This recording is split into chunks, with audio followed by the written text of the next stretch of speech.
ইসরায়েলের একজন কর্মকর্তা অধিকৃত অঞ্চলগুলোতে সৈন্যদের মধ্যে মানসিক রোগ ও আত্মহত্যার ঘটনা বৃদ্ধির বিষয়ে উদ্বেগ ও সতর্ক প্রকাশ করেছেন।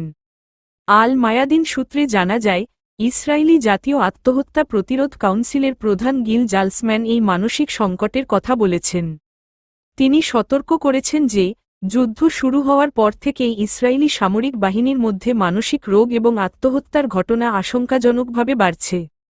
তিনি উল্লেখ করেন, অধিকৃত অঞ্চলগুলোতে মানসিক স্বাস্থ্য কেন্দ্র এবং সংকট ব্যবস্থাপনা সংস্থাগুলোতে রেফারেল গত বছরে 40% বৃদ্ধি পেয়েছে। সাম্প্রতিক আত্মহত্যার ঘটনা।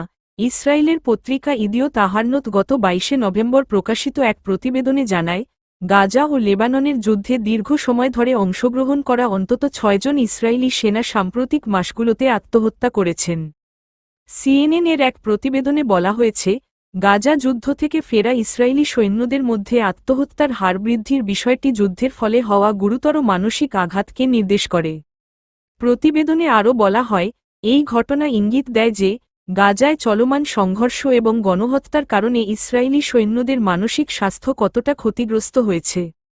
গাজায় গণহত্যা।